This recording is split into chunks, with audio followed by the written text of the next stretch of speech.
Hey guys, and welcome to this class, Data Science, Logistic Regression in Python. In this course, we're going to learn about logistic regression.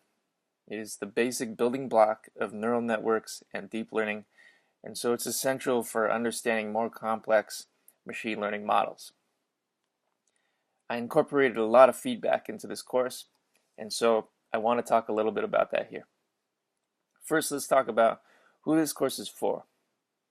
This is for people who want to go a little bit further than everyday programming into the realm of becoming a data scientist.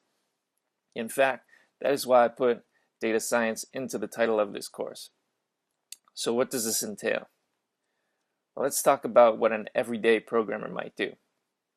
You're the guy who doesn't really know the math or care for it, and that's okay. You just want to apply the machine learning model and be done with it. This course is not for you. If this is what you want to do, I can do you one better. You can install scikit-learn for Python, and you can have not only logistic regression at your disposal, but also decision trees, random forests, support vector machines, k-nearest neighbors, AdaBoost, and many other algorithms, all with the same API. So to switch between one model and another only requires changing maybe one or a few lines of code. And if that's all you want to do, you don't really need any classes. You just need to know how to program well enough to use APIs and read and understand documentation. Now, if you do want to take the next step and really understand how logistic regression works, what are its nuances, and by extension, how neural networks and deep belief networks work, then this course is for you. And yes, machine learning requires a lot of math. In fact, all the programming you'll do is to just implement the math. So in a way, it's all math. You can't really avoid the math. If you want to avoid the math, then we get back to the everyday programmer situation where you're really just calling an API. So it's up to you to decide how far you want to go. Doing the math is what makes a data scientist a data scientist. Now let's review what this course is going to be about. First, we're going to talk about what is classification and review this in the broader context of all machine learning. Then we're going to talk about linear classifiers in general, of which logistic regression is one example.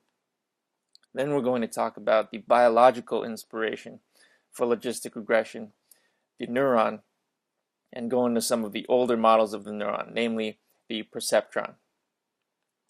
Next, we'll look at how logistic regression can be pictured schematically and how we might extend these schematics to create different kinds of models.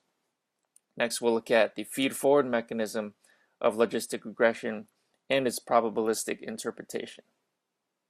Next, we'll look at the cross-entropy error function. And then we'll look at the maximum likelihood function and talk about the broader notion of an objective function. In essence, all machine learning problems try to optimize an objective function. The trouble is, what should be the objective function and how should we optimize it? And that is what we'll cover in the lecture after this one, how we use gradient descent to optimize the logistic regression objective.